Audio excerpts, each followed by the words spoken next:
Ladies and gentlemen, welcome back to Power Plays. My name is Andrew Farrell. Today, I will be giving y'all a pretty special episode, an episode I'm pretty excited about. Wanted to get it out yesterday, just didn't quite have the time. As you're noticing, first things first, just want to address this. I do not have the camera up. I'm in a different location. Not been able to get back to my little studio set up at the house.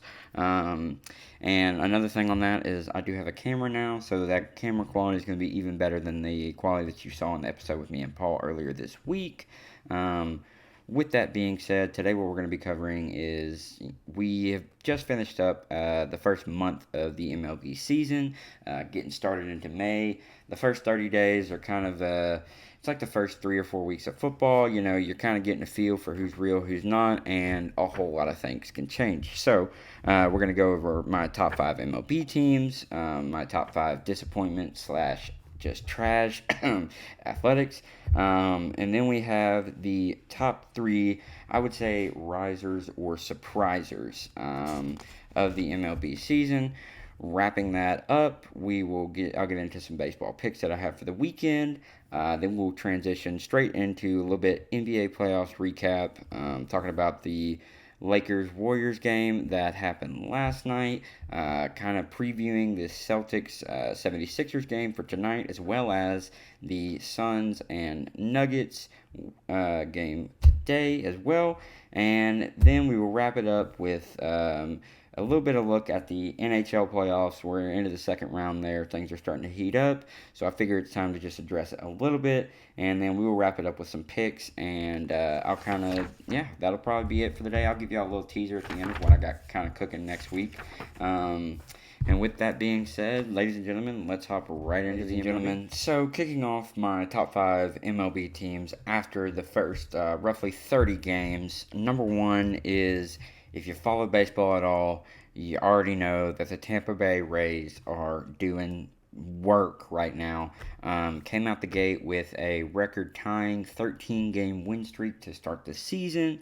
After that, they ended the first 30 days with 25-6 record, number 1 in the AL East, number 1 in all the power rankings, and incredibly, they are also number 1 in pretty much every major statistical I would say standard that you rank a team or rank teams on, right? So they are number 1 in batting average with a 2.78 average. They are number 1 in home runs with 67. Second is the Atlanta Braves with 54, tied with the Dodgers, so quite a gap there. They are number 1 in RBIs at 201, followed by Boston and the Rangers with 186. And then they just about 10 hits behind the Red Sox, who are number 1 in the league in hits with 303. They have been absolutely incredible this season. And those are just your first level stats. Just going into a couple of the more second level stats. So, like I said, OPS is a huge, not like I said, however, OPS is a huge stat to me. It's a mixture of your on base percentage, which is a walk, a run, hit by a pitch. However you get there, that's a point towards your on base percentage.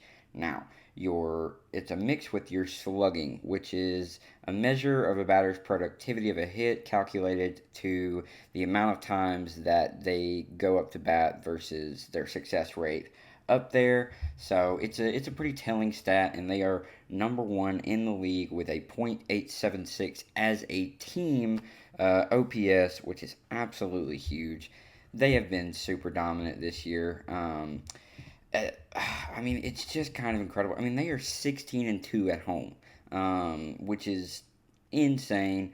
They are well above anybody else. The Orioles are the second in their division at a 20-10 record, about 4.5 games behind. They have been 7-3 in their last 10. Absolutely insane. Their pitching has been incredible, kind of going back to the stats that matter.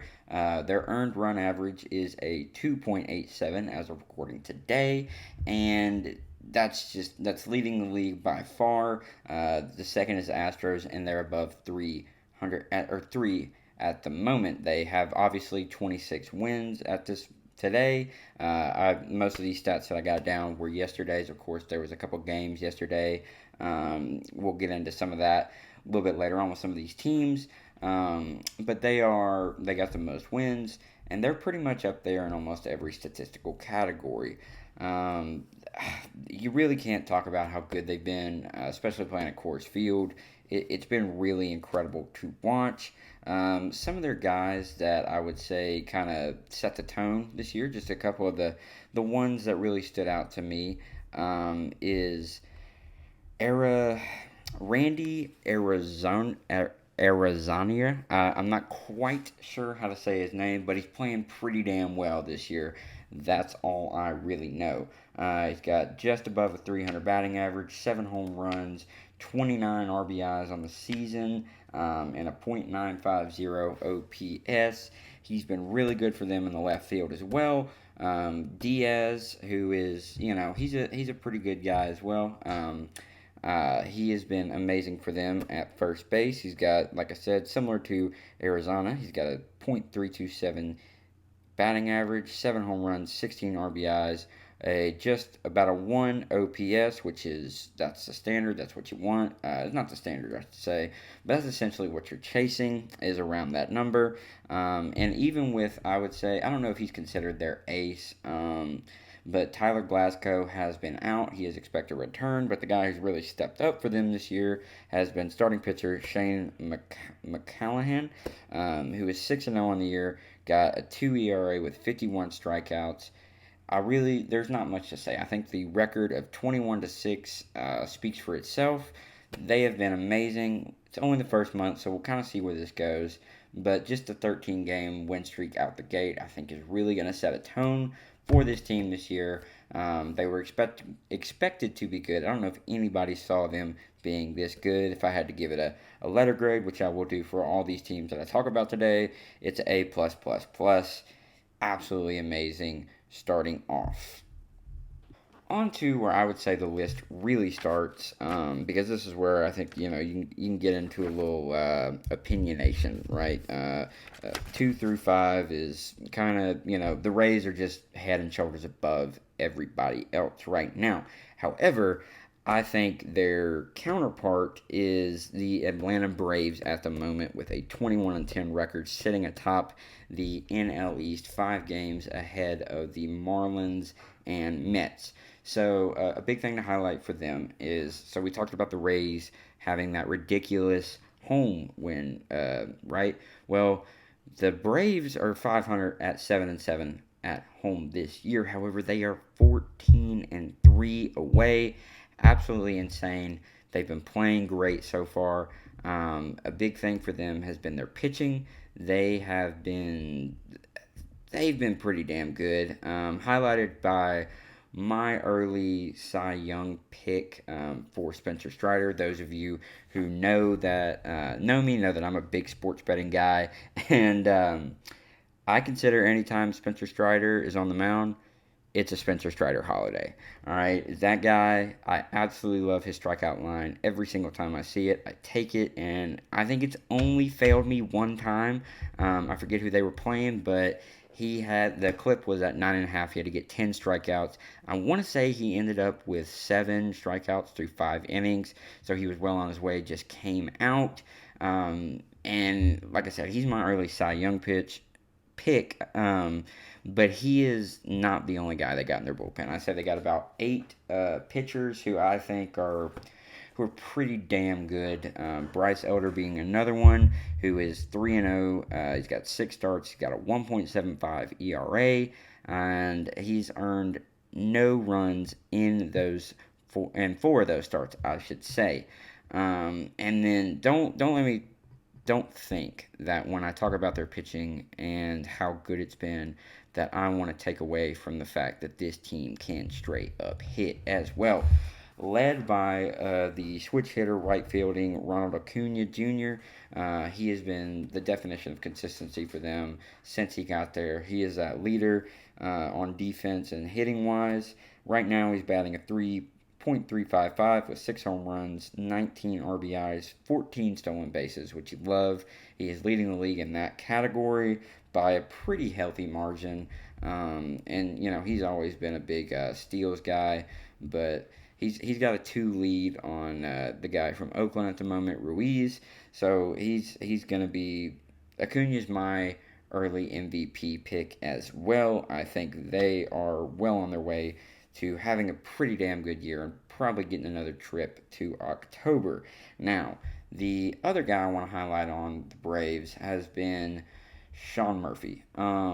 He is a catcher for them who has probably been the best catcher in baseball so far this year. Defensively and hitting wise, he's been pretty damn good as well. He's got a .289 batting average, 8 home runs, 23 RBIs on 90 at bats. He's got a 1 OPS on 26 hits, and he's actually kind of edging out Acuna in that OPS as he's got a 1.072 and Acuna's got a 1.019.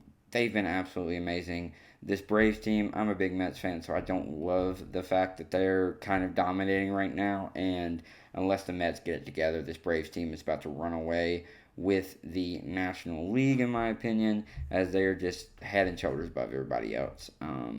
They've been great this year. If I had to give them a letter grade, I'd give them an A. They've been pretty damn good, in my opinion. I think they're only getting better. They've kind of been banged up. They're going to get some more guys back in that bullpen, which is the even crazier part. They're just going to keep getting better. They got some guys in the field that are also injured or have been injured, so they're going to start working their way back in. So through the first 30 games, I think the record, you can't argue the fact that the Rays are top tier. However, these Braves are, it's 1A, 1C, if that makes sense. That 1B is not quite there, but the Braves are 1C.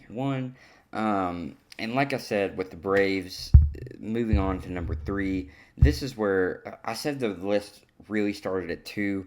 I think this is where the most controversy will come in, is in these next 3 picks that I have. But for my third team in the MLB, as of right now, I have the LA Dodgers. They're sitting at 19-13, first in the NL West. They're, haven't been what they are. They're the Diamondbacks are second in that division. They're 1.5 games back, and then the Padres, we'll talk about them in a little bit. They're 2 games back, and it's kind of weird to see the Dodgers in this position right now. The Dodgers have been the standard in the National League for the past few years, headed up by Kershaw, and he's been one of the faces of the MLB, probably the face of pitching in the last decade, I would say. He's getting up there. He's about 35 years old, but that has not stopped him. He's still been incredible. We'll get into that in a second. With the Dodgers, though, they've kind of been banged up. They got off to a rough start, and starting with the injuries, a big one is Mookie Betts had to spend some time at shortstop in this first month, which is not his natural position. He's a right fielder. He still did pretty damn good, in my opinion. At the moment, he is batting a .27 average. He's got 18 RBIs, 5 hits. He's looking pretty damn good. And, he's been the definition of consistency. Probably been a top 5 guy in the league for a while now. But the real issue with the Dodgers, and we'll get into their offense in a second, has been that pitching, which for so long, and like I said, headed up by Kershaw, yes, but their bullpen has been elite as well. And it hasn't quite been that way this year. They've had a lot of ups and downs. Noah Syndergaard has been struggling. Julio Urias has been struggling. And Tony Gonsolin he's just now getting back. So Kershaw's pretty much been the most consistent guy they have. They do have a young guy in Gavin Stone who is coming up, but they have just not been what they were. Like talking about their bullpen, last year their relievers Phillips, Visaya, and Almonte combined for a 1.47 ERA in relief last year. Through the first 30 games of this season, they have a combined ERA of 6.68, which is crazy. The Dodgers are able to put up offensive points. They just cannot get through the back half of games. It's not surprising it's just it's kind of weird because like I said, the Dodgers have been the standard, and it kind of feels like they're aging out almost. Like these guys are getting up there. Like I said, Kershaw's 35. They've been good at bringing in young talent. Yes, they've still been very aggressive. Like they brought in Freddie Freeman last year from Atlanta. They've continued to do their best to keep this window open. I'm not counting them out of the National League at all. They will be right there with the Braves in it. I just think they're getting off to a slow start this year. With that being said, though, offensively, they're still firing on all cylinders. They're tied with the Braves with 54 home runs. They are fourth in RBIs at 174, and they're absolutely going crazy. They are 18th in batting average with a .24. They are fourth in OPS. We talked about. I love that stat. It's a very telling stat in my opinion. With a .796. And they're got 5.7 runs per game, and they're just, God, they've been so good offensively, headed up by probably Freddie Freeman, in my opinion, has probably been their best guy, him and Muncy. But Freeman is just about 300 on the year batting average, 7 home runs, 21 RBIs, .886 OPS. Obviously, Golden Glove type of guy at first base, probably going to be a Hall of Famer one day. And then sticking to their infield, Muncy, their third baseman, who has been a real power guy this year, has been amazing for them.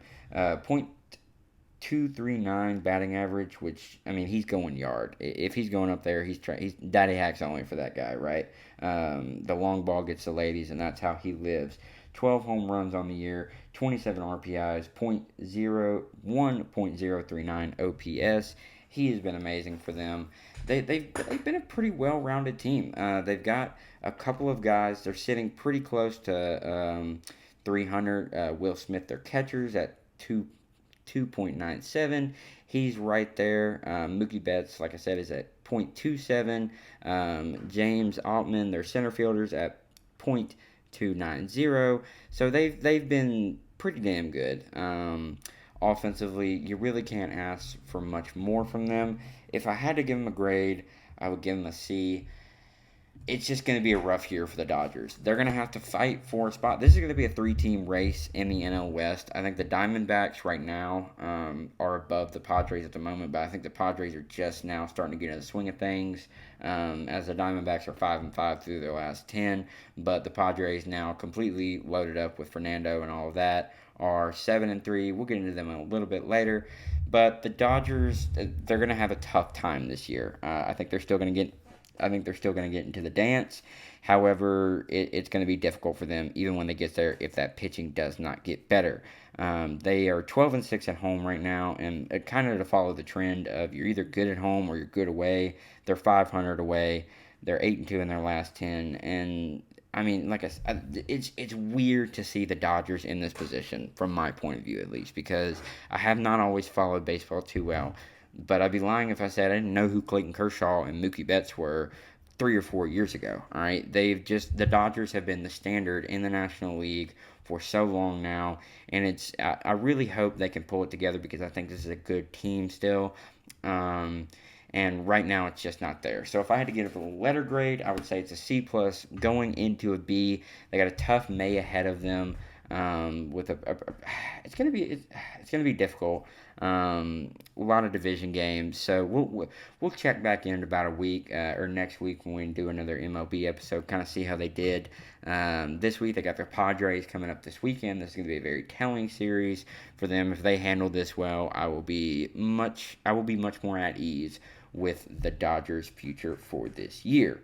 Moving on to number 4, the reigning World Series champions occupy that spot in the Houston Astros for me. Just to preference beforehand, I don't think they're the 4th best team in baseball right now. I don't want to count them out quite yet because they did just win the World Series and they have been consistently one of, if not the best team in the American League over the past few years. They've jumped off to a slow start. All right, they've had some injuries. Jordan Alvarez has been banged up. They still haven't had Altuve yet. Valdez got off to a rough start for them, and they just, like I said, they got rough. It's been a rough first 30 games for them. They started 3-6 in their first nine. They are currently third in the AL West, 2.5 games behind the Rangers. They are 5-5 in their last 10, which is, considering the Angels are 7-3, who we'll talk about here in a little bit, is it's gonna be tough for them this year. Their bullpen has not been great. However, their starters, headlined by current Rookie of the Year, I think running away with it through the first month, Hunter Brown, as their ace, has been pretty damn good. Hunter Brown is 3-1 on the year through 34 innings pitched. He's got a 2.6 ERA, 36 strikeouts, and 15 walks. He's been absolutely amazing. He's gonna pretty much. I think he's gonna take over where Framber Valdez has been. I would say more of their go-to guy as he's pitched 45 innings. Brown is going to eventually take over for him as Valdez kind of struggled early, but is kind of getting it back going right now. He's starting to return to form, along with their other guy, Christian Javier. So they're getting better, right?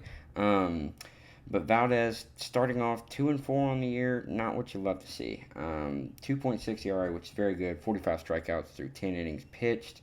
10 walks through 45 innings pitched. So he's been pretty damn good.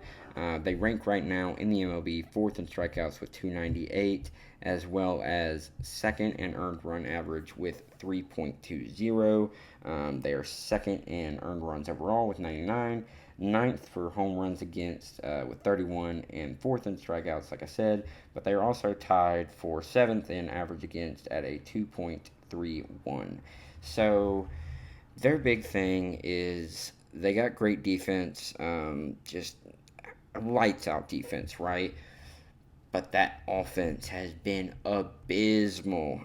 Like I said, they are still missing Altuve, and they did miss Alvarez for a little bit, but they're just not hitting well at all. They are 19th in average, 21 in OPS, 14th in runs, 23rd in home runs, and in pretty much all the significant hitting stats in the MLB, they rank near the bottom.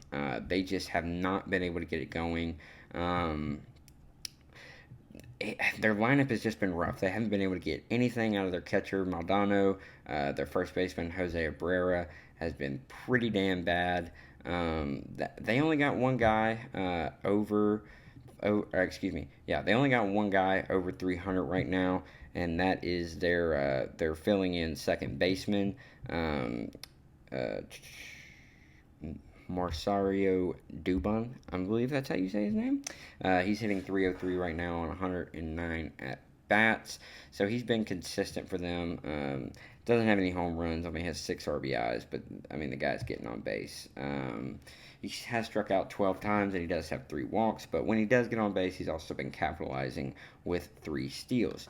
Now, again, their offense has just been absolutely abysmal. They've got guys that, again, Maldonado is not even batting 200 right now. All of their guys that are batting 200 are near the bottom end of 200, working on 100 at the moment. They have no offense. It's kind of crazy how a team that won the World Series last year has come out and been absolutely ineffective, to say the least, on offense. The reason I still have them at 4, like I said, they are the reigning World Series champs, so I can't quite count them out. And when you got a guy like Jordan Alvarez, who, even though he's missed a week, who is hitting 264, .898 OPS, 6 home runs, 27 RBIs, he's been great for them, but he's pretty much been their only offensive weapon. They rank last in the MLB stat that measures the power of hitters, and they just can't get the ball off the bat. And if they can't figure that out, they're in for a rough year. They're in a competitive division. I think the Rangers got off to a really hot start, but they could be legit. I'm not quite sure. I haven't made up my mind about the Rangers yet. I know the Angels are legit. They have the best 2 players in baseball, in my opinion. So you can never count out those 2 guys. And it's going to be tough for the Astros this year. looking ahead, they got a rough schedule coming up in May. Should get a couple wins, but I would not be surprised if we check back in 2 weeks and they're completely falling out of my top five. The only reason, like I said, the only reason I even have them here right now is because they just won the World Series.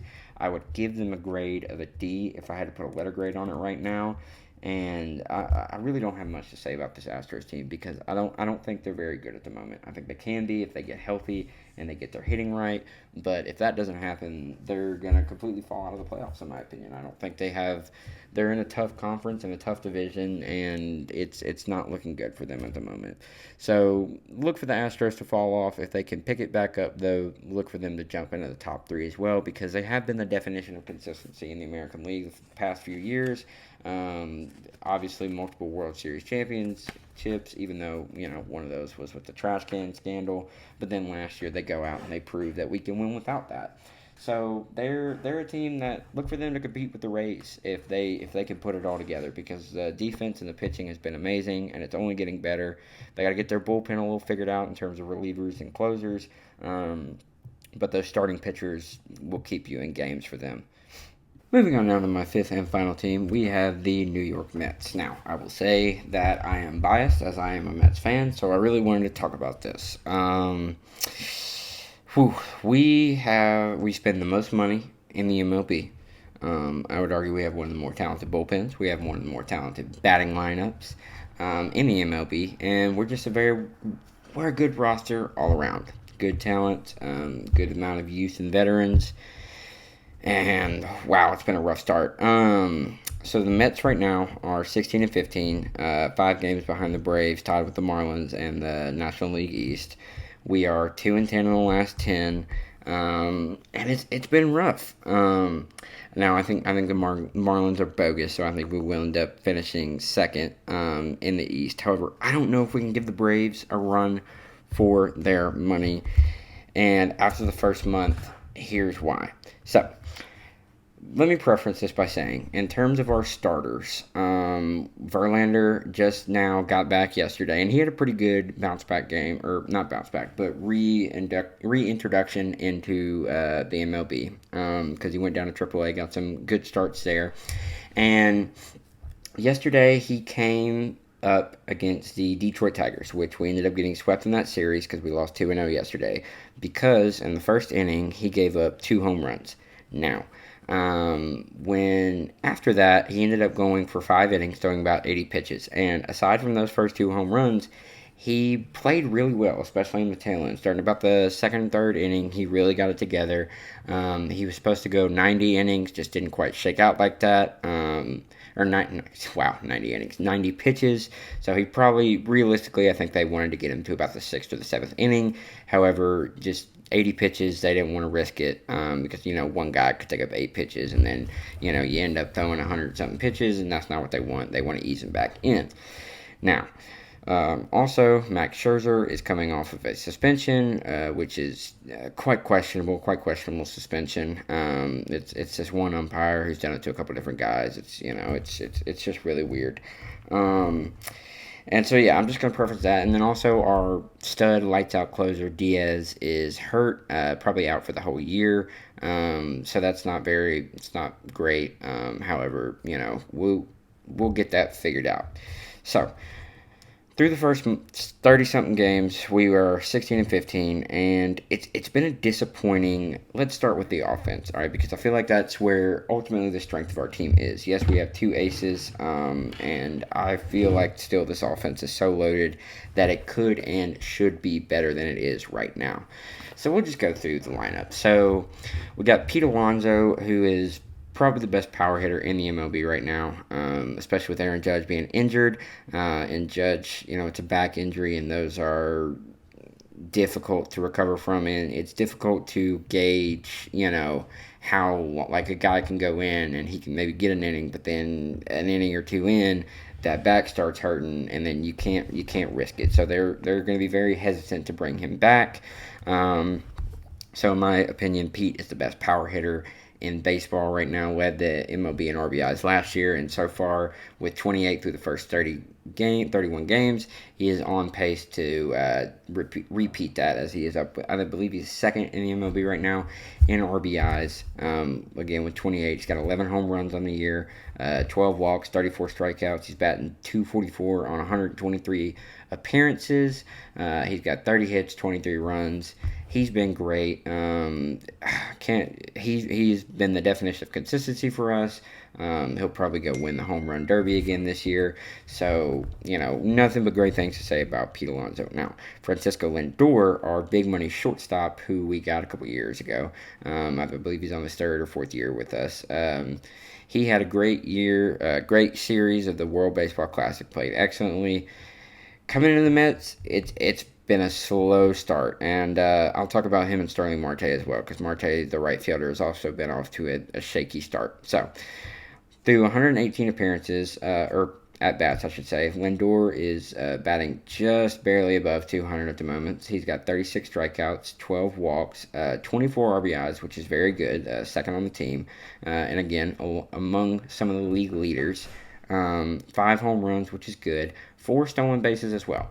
However, he doesn't feel as impactful as he should. At least that's my opinion, just because I have a very high expectation for him. But he's starting to really find his stride. I think he just started out really slow. I think that World Baseball Classic, that's where Diaz hurt himself. For these, it's just difficult because you're playing. It's like playing March Madness and then turn around and then immediately playing a 160-game season, if that makes sense. So a lot of these guys who played really well, gave it their all in the World Baseball Classic, they're expected to get off to a slow start. I think Lindor will pick it up. However, Starling Marte, who at times just looked like an MVP candidate last year, especially, who paid him big this offseason, in 101 appearances, he's batting just around 230. He's got 9 stolen bases, which is great. 20 strikeouts, 10 walks, I should say. Only 8 RBIs on 23 hits, 1 home run, 11 runs scored. So he's been good, but he's not, for the amount of money that we're paying him. I would really have hoped that he would be playing a lot better. I don't really know what's going on with him right now. I hope he can kind of step it up. He's 4th or 5th on our team in terms of at-bats, so you would like to see better production from a guy who's getting as many looks as he is. I'm not in love with his OPS, is just sitting right at 607. So it's better than other guys, and it's still not where you want it to be. You would love to see him doing better. I hope he can turn it around. And then, here's a tough one. All right, so let's just go through our third base, because we got 2 guys. We got Eduardo Escobar, who on 60 appearances is batting below 200 at 167, with 14 strikeouts, 4 walks, 9 RBIs, 3 home runs, only 60 plate appearances, in 10 hits, 8 runs. However, he has been benched for the guy who is going to he's going to be a Rookie of the Year candidate, Brett Beatty, at third base for us. He's only played in 14 games so far. Escobar got through 19, then the last 14 we've really relied on him, and he has been lights out for us. So in 45 at-bats, he is hitting .311 with 12 strikeouts, 4 walks, 4 RBIs, and 2 home runs. 14 hits, 5 runs. He has been amazing for us, defensively and offensively. I think he's what's keeping us at 500 right now. If I'm being honest, not him himself, but the change of pace. I think his presence has really helped us get on any kind of rhythm. We have not been able to keep a rhythm, and he's going to help us do that. His second base counterpart, Jeff McNeil, who is, you know what? I'll save him for a second. Now, Eduardo, we'll go to Mark Kahana at left field right now, 99 at bats, hitting just about 220, 21 strikeouts, 12 walks, 10 RBIs, 3 home runs, and 22 hits with 14 runs scored. He's been a very good 3-hole for us, or I believe that's where he's hitting right now. And, he's been great for us. I don't love the production. I think it's good. For 99 at-bats, 200 is it's respectable. I would like to see a little bit higher, obviously. Hasn't he's batting better than Lindor right now in terms of average, but again, below 700 on that OPS. I don't love that. I'm a big OPS guy. I think it's a very telling metric, and he's not been great there. Jeff McNeil and Brandon Nemo. Oh my God. What can I not say about these two guys? I absolutely love Nemo in center field, batting 296 right now, .816 OPS, 17 walks, 2 home runs, 13 RBIs, 34 hits. He's been amazing. 116 plate appearances. You can't ask for anything more. He's been great for us. Got some doubles in there. He's also got 3 stolen bases. He's been great, very consistent. Him and McNeil are probably 2 of the best contact hitters in the MLB all around. If you throw him up there on any team, he's a 1-2 hole guy. Get on base. Transitioning right into Jeff McNeil, our stud second baseman. This guy can hit, man. 112 appearances, 286 average, 2 stolen bases, 10 strikeouts, 16 walks, great discipline, 10 RBIs, 2 home runs, lots of doubles in there. He's got 32 hits on the year, just behind Nemo. He's been amazing, and what confuses me is that why can we not, if we got a 1, 2, 3, 4 like this, why are we not able to hit, Why are we not able to put up more runs? Because I feel like we're lacking in that department. I really feel like we are. I feel the fact that we are even in the situation where we're not anywhere near total runs batted in or anywhere near hits or stolen bases or anything like that. We get on base. We have talented guys. And what we're suffering from is a lot of inconsistency at a couple different places. First off, catcher has been a big one. So we have Nito, Omar Narvaez, who got hurt, but Nito is a guy who got the nod over our young rookie Francisco Alvarez. Or I'm not sure if he's a rookie. He might have gotten some reps last year. But Alvarez has been a great prospect for us at catcher. He was one of the top guys coming in. He's played 16 games at this point, and Nito's played 18. Francisco has 45 at-bats. Nito has 48. Nito is hitting an abysmal 125 on the season with 1 RBI, 14 strikeouts. Not what you want to see. Now, Alvarez not doing much better. He's got 45 at-bats, so still a little bit less. He's got only has 9 hits, 3 runs, 1 home run, 4 RBIs, 1 walk, 14 strikeouts, hitting 200 flat right now. He's young. I expect him to get better throughout the season, and if he does, I think things will start to improve a lot for us. I think right now we are really struggling, and again, it's just kind of confusing as to why, because we have such a talented offense. Now, pitching and defense is where, specifically pitching, that's where things have been rocky this year. We didn't have Scherzer. We just got Verlander back, or Scherzer was suspended. We just got Verlander back. Diaz is out for the year. And, man, David Peterson and Kodai, the young guy, have been kind of holding it down as our 1 and 2 in terms of starters, right? And our bullpen has been lackluster, to say the least. I just have not loved it. Starting off with Kodai Sengu, man, love this kid, right? 3-1 on the year so far, 4.15 ERA. Man, he's been so good. 26 innings pitched. He's given up 23 hits, 12 runs, 5 home runs, 18 walks, and 32 strikeouts. He's got a average against him is about 230, which is very good. He's got that ghost forkball, which has taken the league by storm. So that's going to be... He's only going to get better. I love our outlook with him. It's looking real good there. Now, David Peterson, the guy who kind of had to step up with Scherzer and Verlander being out, not so much. So, Peterson is 1-4 win-losses through 6 games that he's played, 30 innings. He's got a 7.34 ERA, which is just not very good at all. He's giving up 302 on the average, 38 hits, 25 runs, 8 home runs, 36 strikeouts, which is more than Kodai. However, he's got more innings as well. So there's, I mean, 4 strikeouts in 4 innings. That's a reasonable difference. I think if Kodai had those 4 innings, we would be seeing a flip number right there.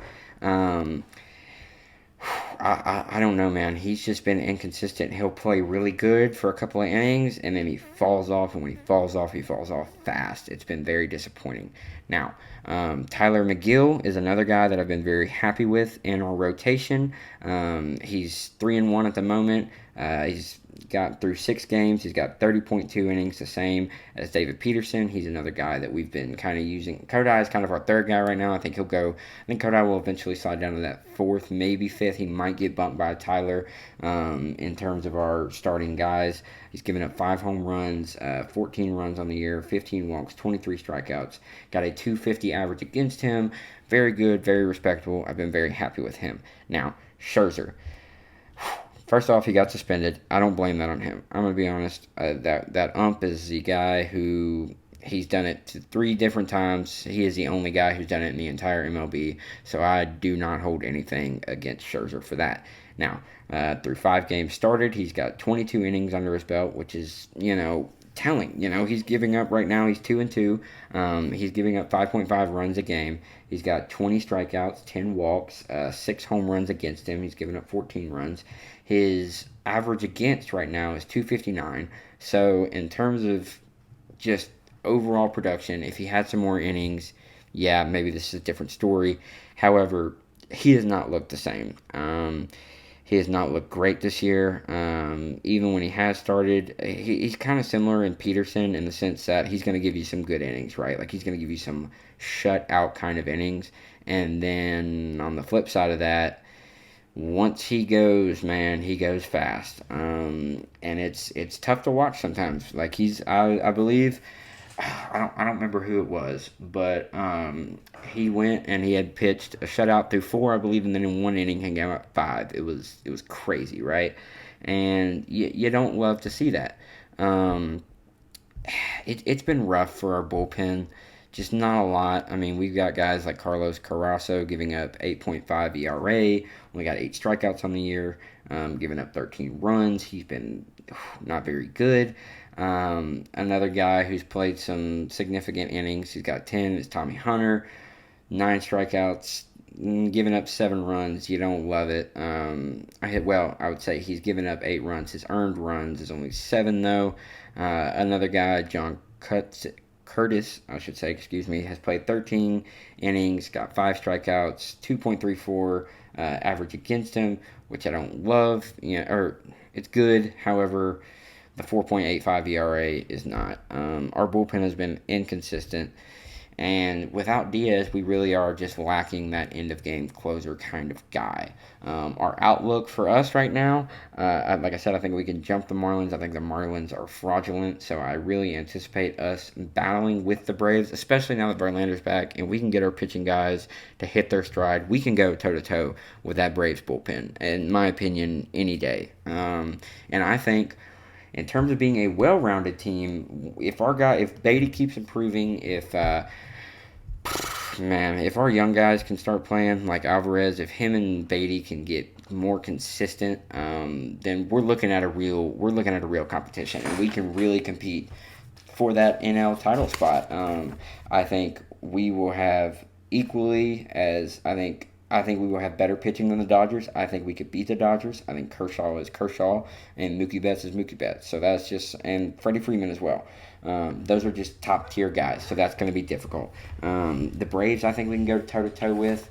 And then, we're in a good spot. I think this is a really good roster.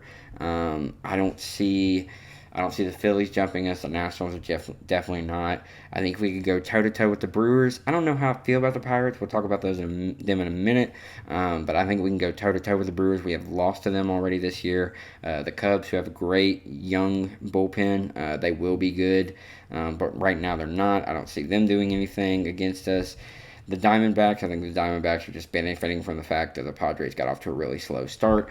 So I can definitely see us being in competition for that NL title. Very, if we can hit our stride, we're going to be ready to roll. We've been abysmal. The only team who has a worse last 10 record than us is the same is the St. Louis Cardinals, and they've only got 10 wins, and that's the lowest in the NL. So they're right now we're not looking too good, but with our guys coming back, we got a tough month ahead of us. But if we can get our pitchers rolling, we got Kodai on the mound tonight. It's going to be a good one. I just very very concerned with us right now. I think we could be doing a lot better. I think we will doing a lot better. I'm just going to keep reiterating that. Look for the Mets to make a big surprise in the NL. Not even surprised because we are spending the most money. I think we're going to be the most dominant team. I think we have a chance to be the most dominant team. So that wraps up my top five, and I know that Mets rant was a little long, but man, I love it. I love this team. I think this is a great opportunity. I think last year was a good stepping stone for us. I think DeGrom was hurt a lot. If we can keep Verlander healthy, Verlander can take us to the World Series. I mean, he's proven it. He can do it. He's a Cy Young caliber guy. Scherzer can be a Cy Young caliber guy. Pete Alonso is going to be in the MVP conversation. Lindor, Beatty's going to be a Rookie of the Year. Nemo, McNeil. We're star-studded. We are loaded. We're going to be really good. So, with that being said, that's going to wrap up my top 5 MLB teams through the first 30. So, we're going to move on now to my top 5 disappointment/trash teams. So, my top 5 disappointment/trash, no surprise here, the Oakland A's. Oh my goodness, I don't even know what to say about this. I don't know how this is a franchise in general. They're 6-25, barely beating out the Royals for the worst record in the league right now. But the Royals just feel like they're in better shape. They are 2-8 in the last 10. 3-14 at home, 3-11 on the road. They're 12.5 games behind the Rangers in the loaded AL West. They're not going to do anything there. This team is just riddled with turmoil. The fact that they're getting a lot of backlash because they're going to be moving to Las Vegas, which I think will benefit them in the long run. I think they've moved there in 2027. I think it's going to help because the problem with the A's, I mean, you've seen Moneyball, right? Like, it's not a big market. It's hard to spend that money, especially when the MLB has no salary cap. And teams like the Yankees and the Mets, who are in New York, these massive markets, can throw God even knows how much money at these guys. And the A's just have never had that ability. They're owned by the same guy who owns the Raiders, so it makes sense. Mark Davis. And it's just, oh man, they have got a negative 123 differential in terms of points. If I had to give it a grade, I would just go F, F, F all the way. Oh, speaking of, I forgot to grade the Mets. I'm going to give them a B- right now with the potential to hit an A very quickly if we can get our stuff handled again. Following up them, I don't think there's much to say. They're last in the AL West. They're last in the MLB.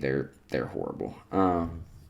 Following up, the New York Yankees. So I understand that they are out Judge, like they're hurt, and that definitely contributes to them not being very good. I mean, they're last in the AL East. They're 17-15. They got a +4 differential still, but they're 8.5 games behind at the moment, and their saving grace is, man, their pitching is good. I mean, Garrett Cole continues to be that guy for them. They have had no problem keeping him, or honestly, he's had no problem maintaining his dominance. He's only getting better.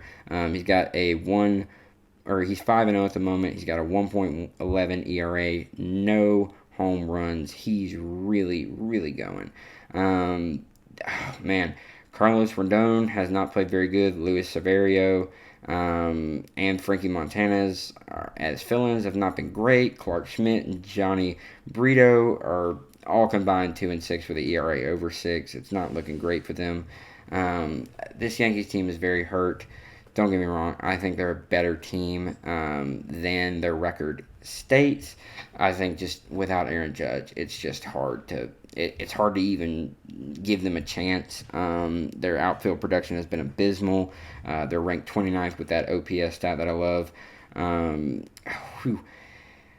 The Oswald Cabrera and Aaron Hicks train has come to a screeching stop, as well as Frankie Cordero, who is already back in AAA. They just haven't been great. I don't love the Yankees right now. Um, Man, it's tough. It's tough right now. They've got such good pitching, and I wish they could be good because I would love a Subway Series. For the I wanted it last year. I want a Subway Series for the World Series. I think that would be the most exciting. Oh my God, that would be so exciting.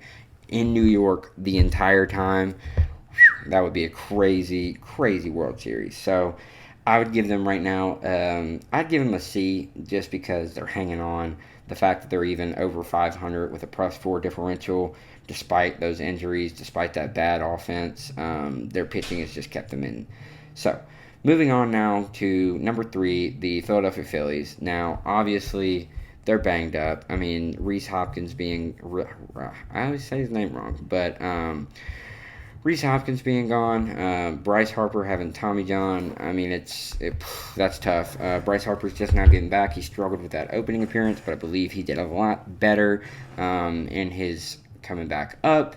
They got Trey Turner this year, and it just has not.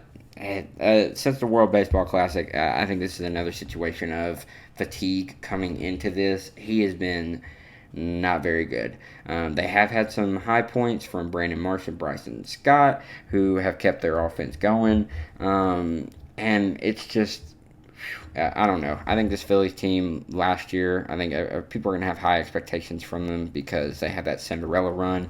I myself have the high expectations for them, and I just don't see it without Reese Hopkins, and if Bryce Harper, if they rush him back, like Tommy John is something serious. I believe the fastest recorded recovery from Tommy John is 160, and he's not a pitcher, and they're not playing him in the outfield. He's just a DH, but like he's a left-handed swinger, all right, and he had Tommy John on his right arm, so. When you're trying to torque, and he's a power hitter, so he's torquing that right side very hard every single time. He was wearing a cast. I don't love their decision to rush him back, and I don't.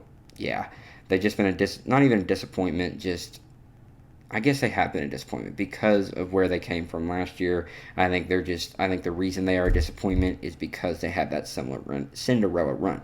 Now, I would say the real disappointment if I had to grade these on the teams that should have been doing a lot better but aren't, the San Diego Padres.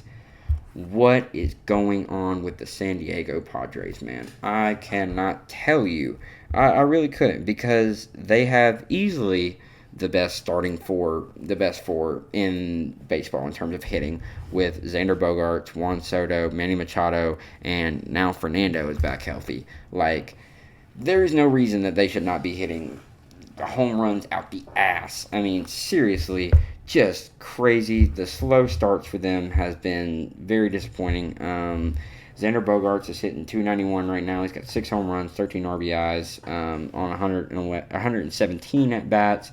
So Juan Soto, 110 at bats. He's got 5 home runs, 17 RBIs, 33 strikeouts, and he's hitting .227 right now.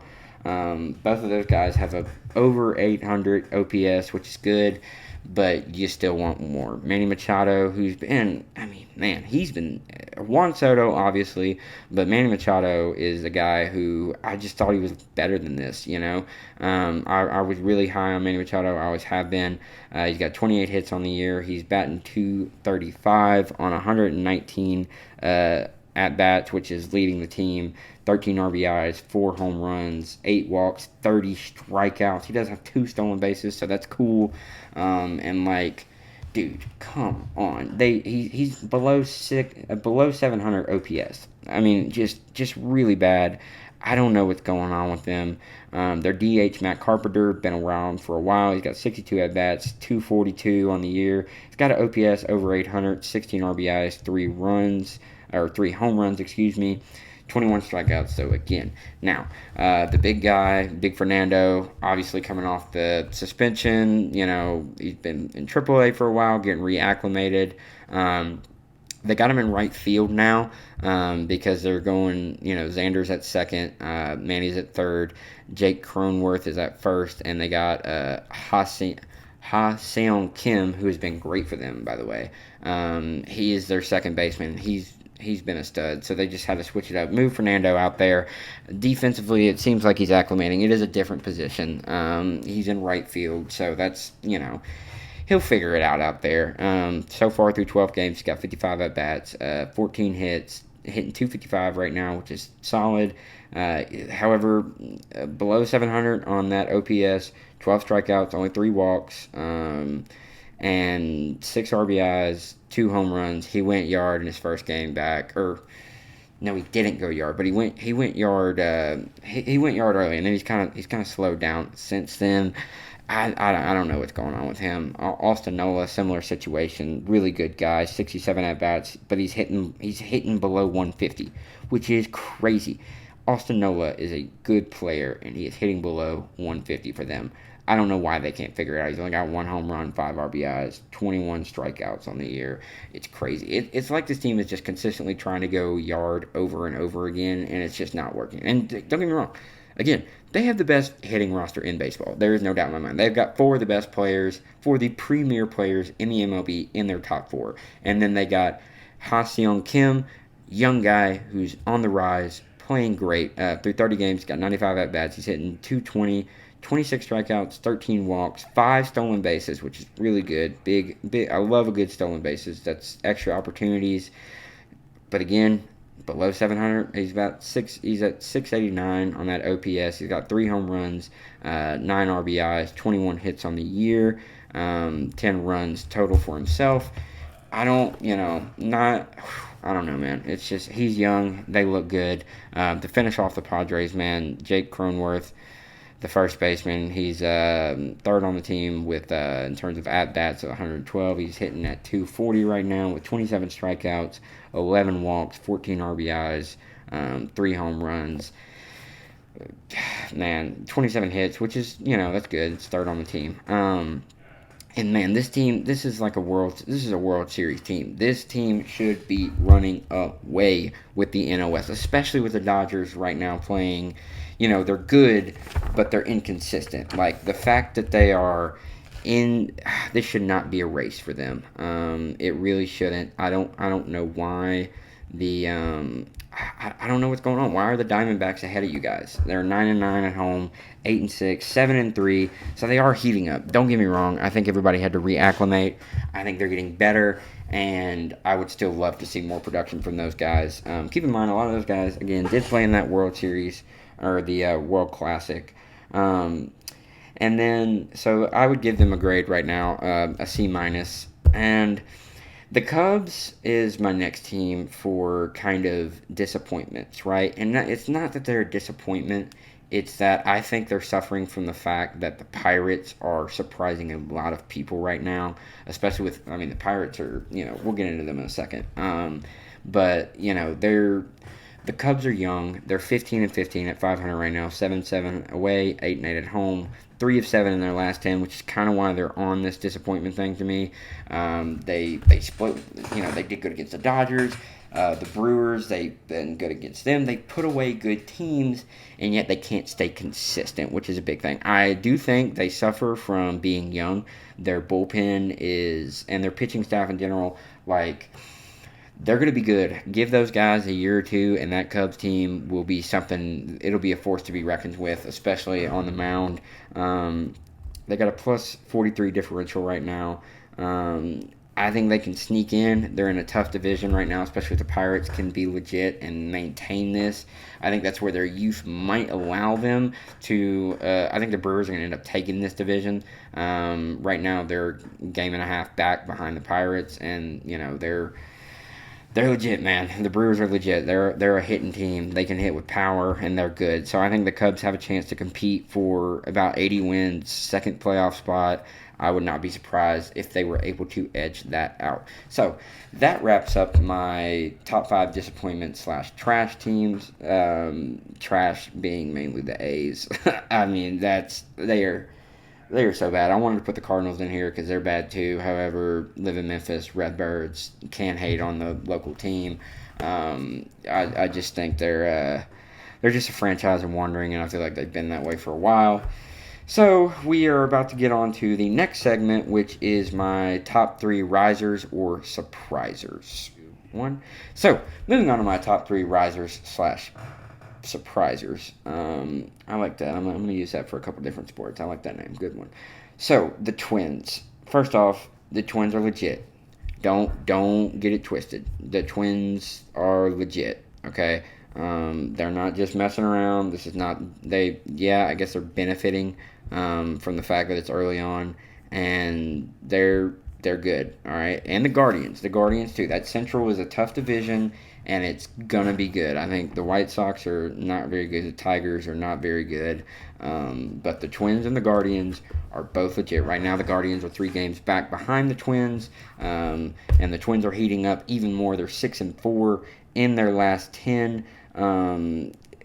I mean, the division, it's a 2-team race in that division, so they're going to get into the playoffs with a 17-14 record right now. Again, that is first for the NL Central. They got a plus 23 differential. I really like the Guardians. I think they're a legit team. I don't see playoff outlook-wise, even if they get in, they're not, excuse me, not even the Guardians. The Guardians are legit too, but 23 or the Twins, I don't know, man. I don't know. They're gonna be. I don't know. They're legit, and I don't have any faith in them. I don't think they'll do much. I think they are kind of benefiting from that really bad division where it's a 2-team race, and both the Guardians and the Twins are legit for that division. In the grand scheme of things, though, I don't know how legit they are in terms of AL. I think they're just gonna suffer from the fact that it's a lighter. It's easier to get into the playoffs in the American League. However, man, I think they're legit. I don't think they're playoff winning kind of legit. The Pittsburgh Pirates. This is the true surprise of all surprises to me. They have been incredible. It has baffled me how good the Pirates be because they're old, man. Andrew McCutchen bringing back 36 years old. They got 37-year-old Carlos Santana, 43-year-old Rich Hill. All of those guys have been productive. McCutchen is going crazy right now. Brian Reynolds has been great for them since they extended him. They're missing O'Neal Cruz, which is that's big. They got a tough schedule coming up with Tampa Bay, Toronto, Baltimore. All of those teams very good. Baltimore, another one of those teams where you could really say is a real riser. They play in a tough division right now. It's kind of loaded with talent. That AL East might be truly the best, especially if the Yankees get healthy. That AL East might be the best division just because the Rays are going crazy, the Orioles are going crazy, the Blue Jays can't ever count them out. They got a good roster, especially with Vladdy there. And then the Yankees are, like I said, if they had Aaron Judge right now, very much a different story with the New York Yankees at the moment. So the Pirates, though, plus 38 differential. They are 6-4 in their last 10, or 6-4 at home, 11 of 7 on the road. They're great, man. They are so good. In their last 10, they are 6-4. They're good. They're good. The Brewers are 1.5 games behind them. They are top 10 in ERA and runs. They're right now they have 4, I would say, or 20. They're right now 4th behind the Orioles, Braves, and Rays in terms of pitching leaders, in terms of wins. They're up there. They're got a really good earned run average. They've got 13 saves, which tells me their bullpen is deep and very good. They have 18 quality starts, which means they are getting the best out of their guys, and then they've got depth.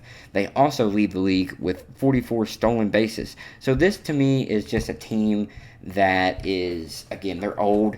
This feels like a team that's like, hey, we kind of got this going now. We got this momentum, almost like when the Cincinnati Bengals went to the Super Bowl against the Rams, and it was like, and their slogan was like, "Why not us?" That kind of feels like the Pirates vibe right now. They're not doing, they're not going to blow you out the water with their power or their averages or anything like that.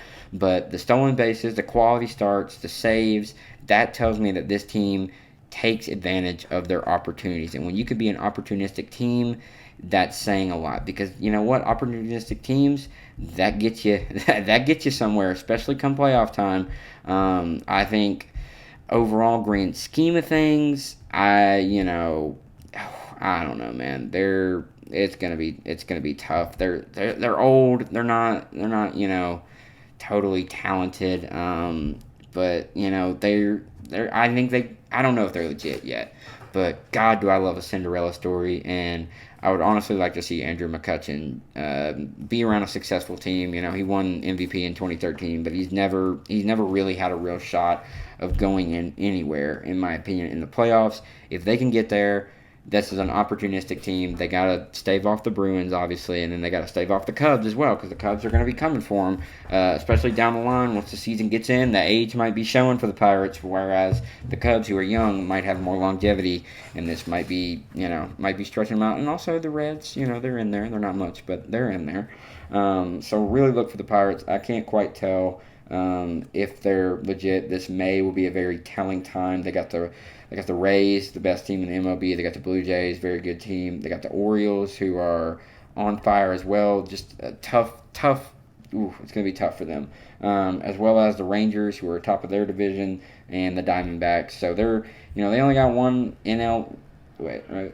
Yeah, they only got one National League opponent, and it's the Diamondbacks, who are currently 1.5 games behind the Dodgers, half a game above the Padres at 17-14. They're 5-5 right now in their last 10, not looking too great. I think they're just benefiting from the Padres' slow start. I don't think they're going to do much, but that'll be a good way to end it out. But the Rays, Jays, and Orioles and Rangers, that's going to be a tough test. If they can get through this month and win and keep winning how they have won, I don't expect them to win at the clip that they have been. However, they're 11-7 on the road right now, okay? And that's another thing that tells me they're opportunistic. So if they can keep it going, if they can stave off the Brewers, this month, it's going to be they're legit. And my third surpriser, I should say, and I don't know if this even counts as surpriser, because in my opinion, when you have the best two players in baseball, and they're the best two players in baseball, like, undisputedly, the Los Angeles Angels, man. I don't know. Their Shohei is, God, that man is crazy. Right now, as a pitcher, he is 4-0 with a 2.54 ERA, 59 strikeouts, a 0.87 whip. He's averaging 307, a .918 OPS. He's got 7 home runs, 19 RBIs, 11 walks, and 35 hits. The best player in the MLB, really changing the game, to say the least. I mean, they're crazy, man. Man, they're good. They're really good, and I think they're going to be even better. They've got Tyler Anderson, Jose Suarez, Reed Demeters, and Griffin Channing coming up as well. Patrick Sandoval has been pretty good on the mound. Could be better, but I don't know. Suarez has not been very good for them on the mound. But then you got arguably the guy, in my opinion, who's going to go down as easily the greatest player of our generation. But he's going to be up there all time. And Mike Trout, the definition of consistency and greatness in the MLB. He is the standard. I don't care what you say. He's still the best player in baseball aside from Shohei. Right now he's hitting 296, 8 home runs, 19 RBIs, got a 971 OPS. He's got 34 hits, 15 walks, 17 extra base hits, 61 total bases, and he scored 23 runs. He's playing great. The Angels are going to be a sneaky team. They got a plus 69 differential. They're a game and a half behind in the AL West. Ooh, man. This Angels team is dangerous. This Angels team is very dangerous, and I think people are going to be. I think if they get in, they're starting to heat up already, because they're 7-3. They're coming for the Rangers' top spot. They're going to be leading that AL West, and they're going to establish themselves as a top 2-3 team in the American League this year. They're going to benefit from being in that division where the Astros have no offense. The Rangers are fraudulent, in my opinion. The Mariners and the Athletics, who are just trash. They're going to be able to get through the Twins if they see them. The Guardians, they can beat them. the Rays, that's going to be a tough challenge for them. I think the Orioles, that's going to be a tough challenge for them too. But other than that, man, the Angels have got a legit chance to go a long way. So, with that being said, ladies and gentlemen, that is going to conclude my MLB first shot at MLB commentary for the year. I felt like this is decent, a little bit out of my wheelhouse. I'm not very used to talking about baseball, but I'm decently happy with how this came out so far. I expect to be covering the MLB a lot more. NBA is going to be winding down here soon enough. So during the summer months when MLB is the only thing on, it's pretty much going to be the only thing I can talk about. So, because I ain't talking about foreign soccer, I'm going to be honest. I'm not going out of my way to do all that. I'm excited. I think this is going to be a good year. Again, the Mets, man. Let's go Mets. I think we can win it all. Ladies and gentlemen, thank you for joining me on the first MLB topic or run at things.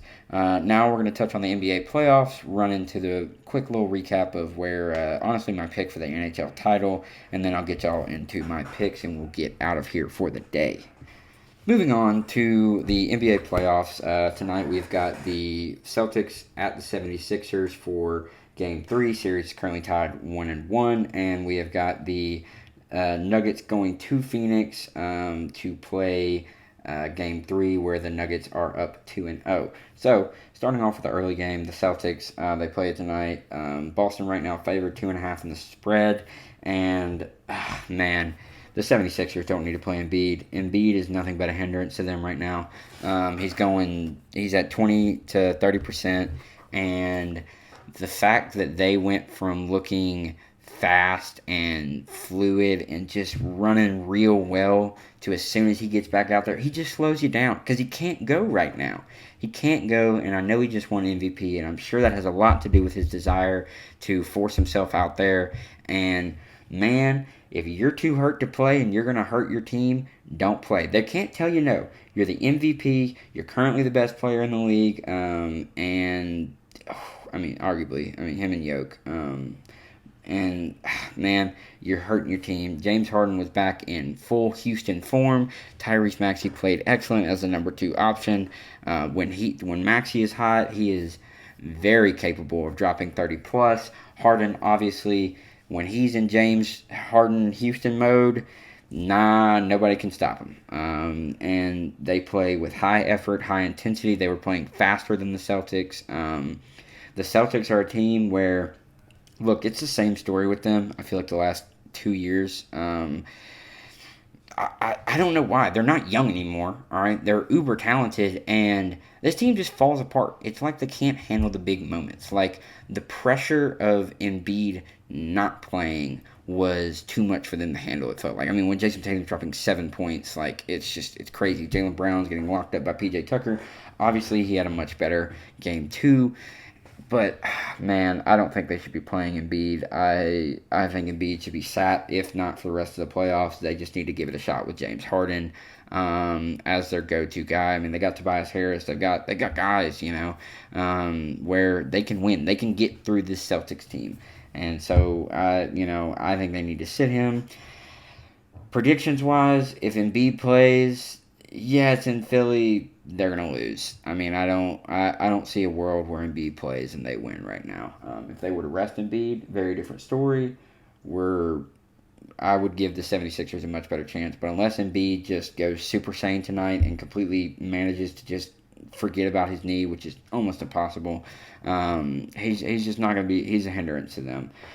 So, I see Boston coming out on top, and I think if they get tonight, and then, they can go, and if they get tonight, Embiid plays again in Game 5, they're done. I think if the Celtics get through tonight and Embiid's still here, the Celtics will take the series. Moving on to the Nuggets Suns, man, I would love to say KD and Book have a chance.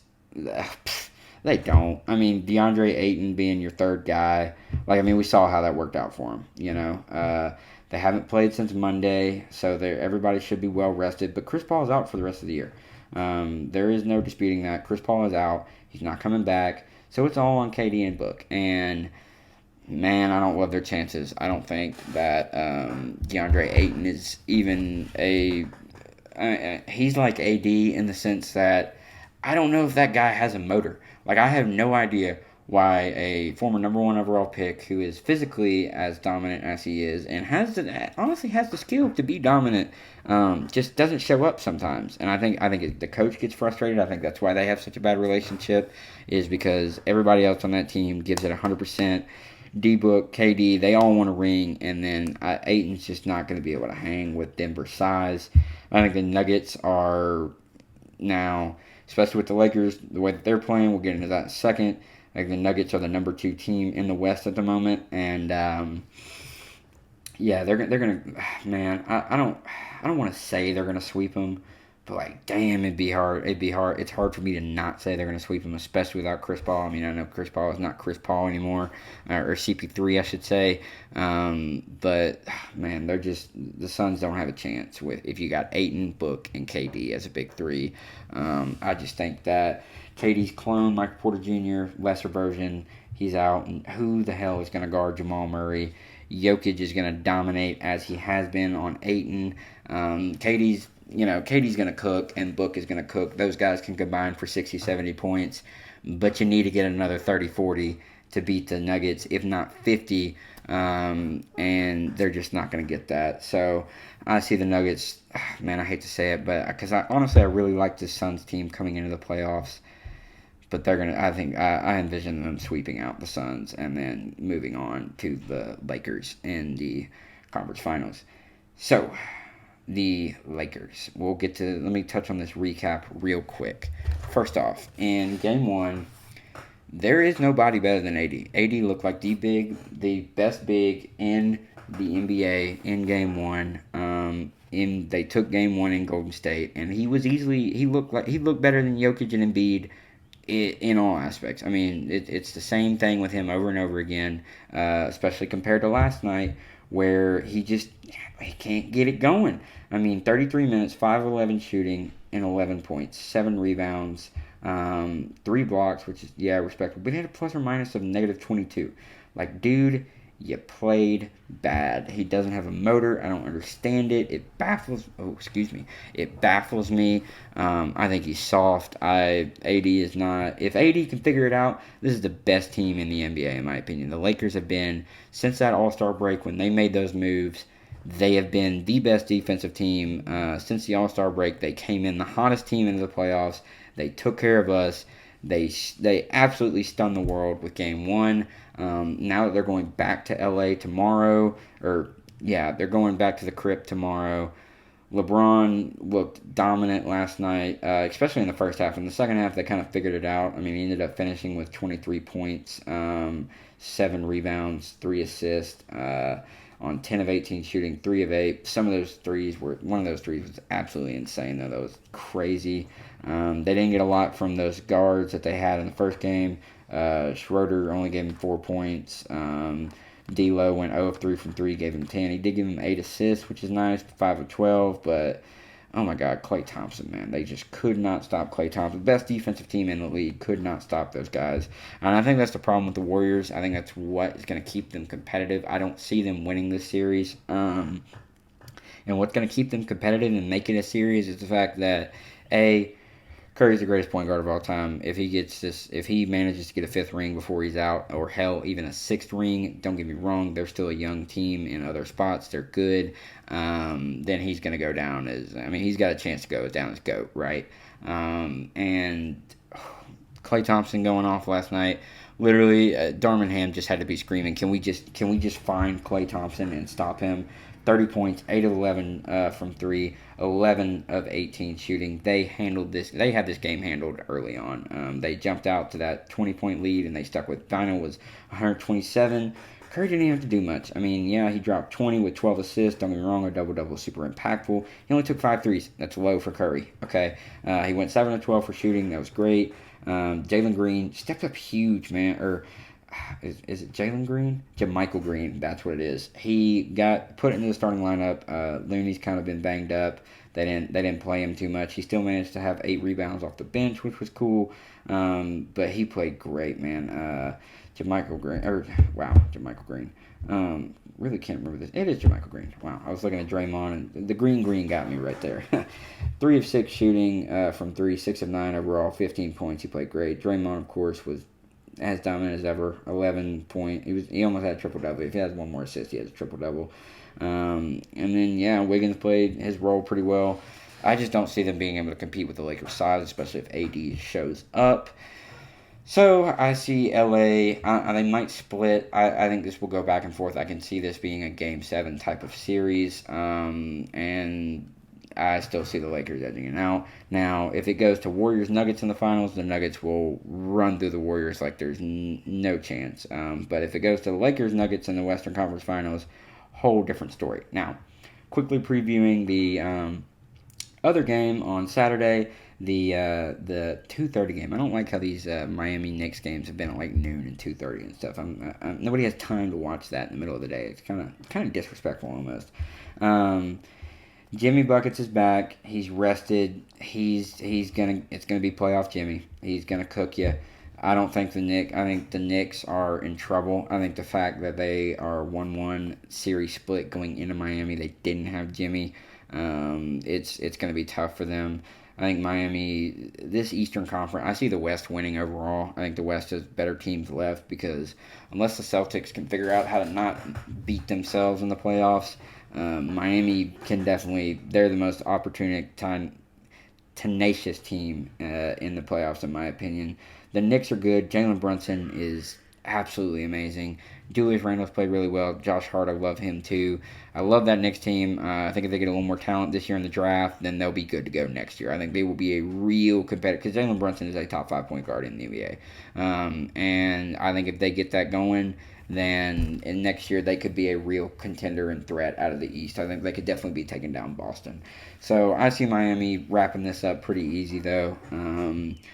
I think they're going to take this game. Now, the Knicks are favored. However, again, I don't see it happening. If Jimmy's playing, they're cooked. And then, I see a Heat Celtics Eastern Conference Final in which I think if the Celtics, it just really depends. I would have to see how they play the rest of this series. But I think the Heat have a better chance of coming out because they don't beat themselves, and the Celtics do, and the Heat will take advantage of that. So overall, I see a Lakers-Heat final in the bubble repeat. LeBron takes that. So that's why I think the Lakers have it. With that being said, that will wrap up our NBA portion of today. Moving on now, I'm going to quickly touch on the NHL playoffs and mainly the Florida Panthers. Moving on to the NHL playoff, what I just want to talk about is the Florida Panthers. Obviously, they beat the all-time regular season most winningest team in Game 7 last week. The Boston Bruins handled them pretty well.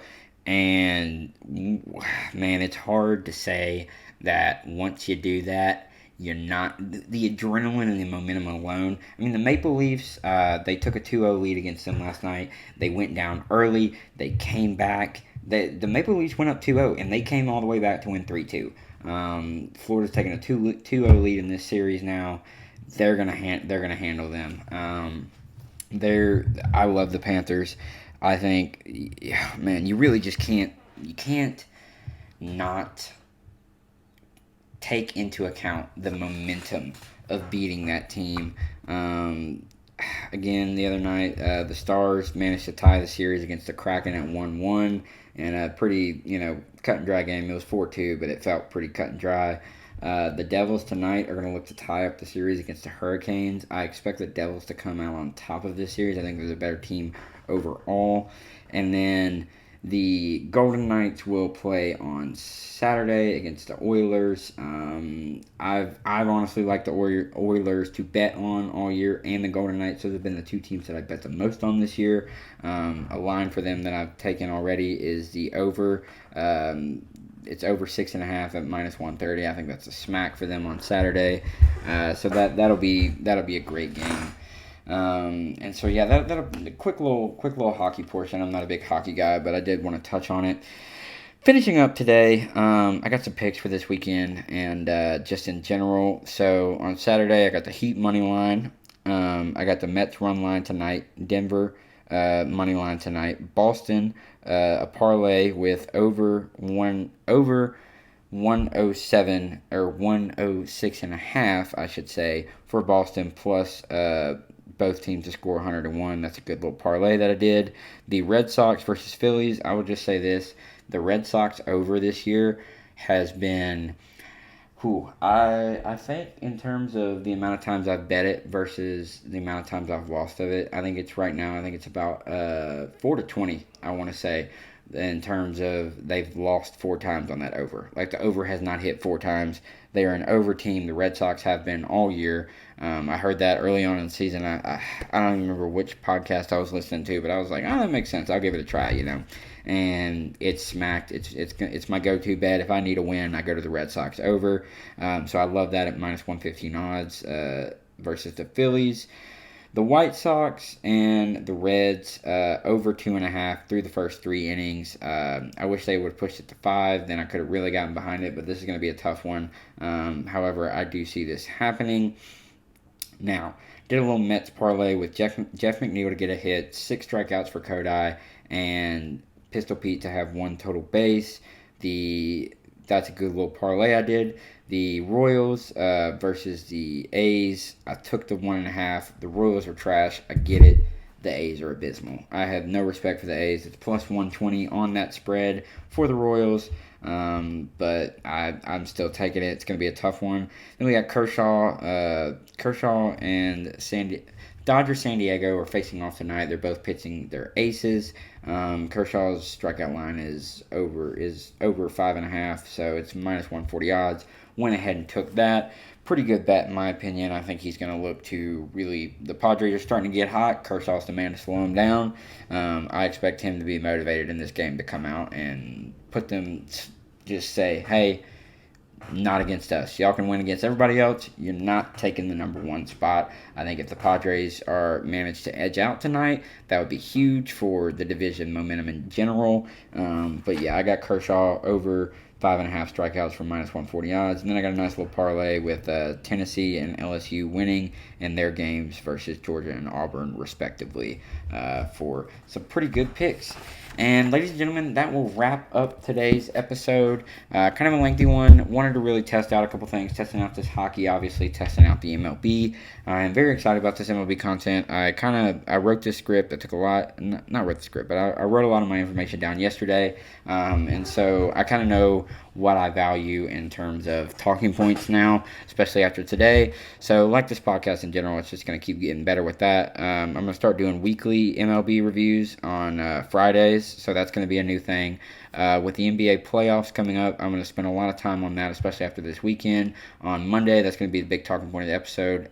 Looking to get some guests on for that. Look out for that. That's going to be a good one. Next Wednesday, I had this interview planned for the first episode of Powerful People, and it's not gone through yet. That one's just taking some time. I'm gonna be honest. It's been more difficult than I anticipated in terms of getting people on there. So yeah, I mean, I just got to keep being consistent with it. So just watch out for Powerful People because, like I said in that first episode, that's the real series I'm super excited about. The sports thing is something that I feel I have a natural affinity for. So I'm going to get better and better at this the more I do it. So that's why I'm going to stay extremely consistent with this.